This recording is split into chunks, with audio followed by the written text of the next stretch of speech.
can we get both your names and the name of your film? Yeah, I'm Mike Koslov. And I'm Joe Blank, and our film is Friends from Home. Awesome. So, real quick, how are you guys with physical touch? Physical touch? Yeah. Like, personally? Yeah. Good. Good? Good. Yeah. Okay. So, why'd you end the film like that? Like the last scene you mean? Yeah. Yeah, I mean, I think a lot of this trip was based around the practical elements of actually, because we were actually on a road trip, as you can probably tell, from New York to LA. So it was always going to end in LA. And I think we, from the beginning of this journey, we sort of outlined, sort of the overarching arcs of like our characters, and we always kind of wanted to have it just be the trip from beginning to end and kind of leave the door open for what this friendship will be, that type of thing. But kind of first serve that like the locations and the fact that like we're arriving in LA, so that means my character is staying and his character is leaving. So just in very basic terms, it just ended in like the way it would practically end is like you say bye to your friend and he goes on a flight and we'll probably see each other. Maybe won't as much, definitely not as much as the time we spend on the trip. Yeah. So, yeah, we kind of just wanted it to be like in and out, kind of like from the beginning to the end. Awesome. Yeah. So when it came to the whole process of the film, how was like the more difficult parts to film? Yeah, I mean, I think a lot of it was difficult, and like, talk to you. Yeah.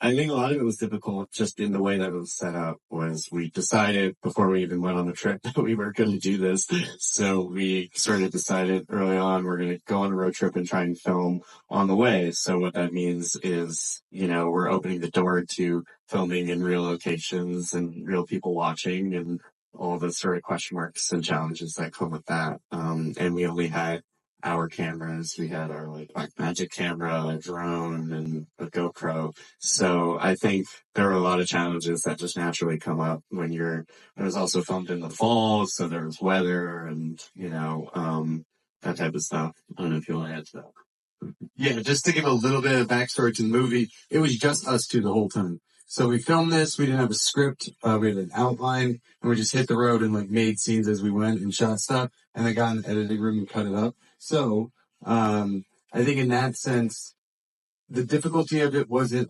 always apparent because we didn't know exactly what we were doing in the sense that like the story was like being carved out. So I think for us, some of those longer, more emotional scenes were tough. The scene in the car where we really have these arcs that, when you are writing them all out, you have time to really flesh them out. But in a way, it was like free. We could just shoot stuff and see where it went and see if it made. There's a lot of stuff that's not in the movie, just because it didn't work out. But when we were filming, we're like, oh, this will or will not go. So it was sort of freeing in that way, as opposed to like making something or writing something. It's so easy to be like, that's stupid. So I think the point of this project was, to go out there and just like try as much as we can not to do that and see what happens. And you'd be surprised, like,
see what happens. And you'd be surprised, like, like Mike said, we were even watching this and we haven't seen it in a while.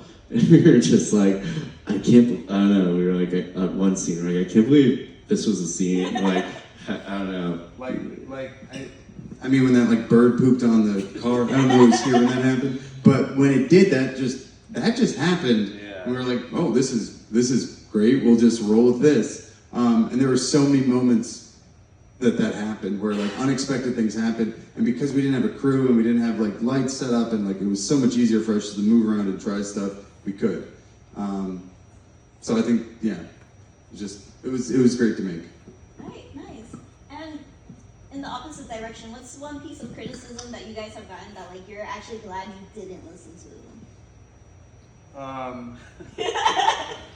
Don't make movies all the time. I mean, I've like had people who I think take the opposite side of approach, where like really curate your stuff and do it that way. And I've heard that piece of advice that I think is, at least the way I make films and stuff, isn't really applicable. For me, you don't wait and like this needs to be perfect. I think I just try stuff and try the best. So yeah. Yeah, I mean, I think particularly maybe, with this or this type of filmmaking, just to add on to that, because I think Mike is right. Like, yeah, I think we were both we had our influences and just like, in terms of the type of filmmaking we like, and not everything fits into like a certain box, or, we just like those sort of like movies that try and be like more human and more about like, I don't know, how friendships actually can maybe shift or like change on a trip.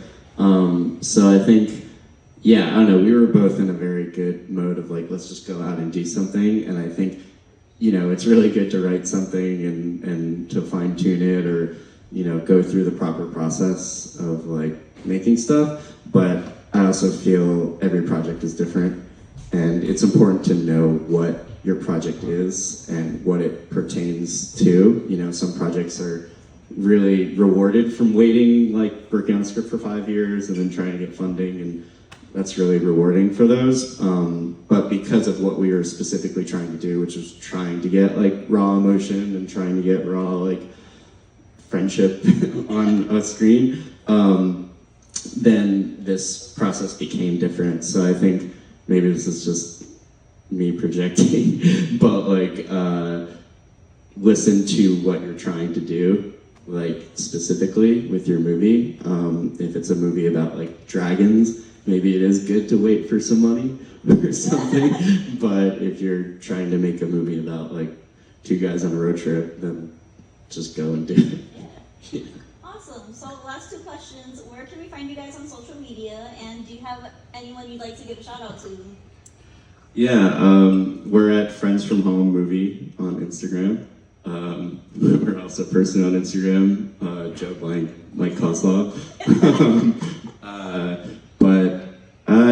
I guess just like thank you to everyone who worked on this movie who couldn't be here. There's a lot of people in LA who like are in the movie. I mean, basically everyone in the movie it's not that big of a credits list, but our colorist, our friends who acted in it, my actual family who's all in the movie, both my parents and my sister. So thanks to them. And my car, which is still running, and I still drive it. So yeah, and just thanks to anybody who even saw just a sliver of the movie. I feel like you work on these things for so long, whether it's a short film or a feature film, and you don't get to share it a lot. Like actually people sitting down and checking it out, and even if it's just for a moment, and even if it's for like 5 seconds in the whole thing you feel connected to, I think that's like the point of us making these things. So yeah, I mean, thank you. Awesome. I thought you did awesome. Well, thank you. Thanks.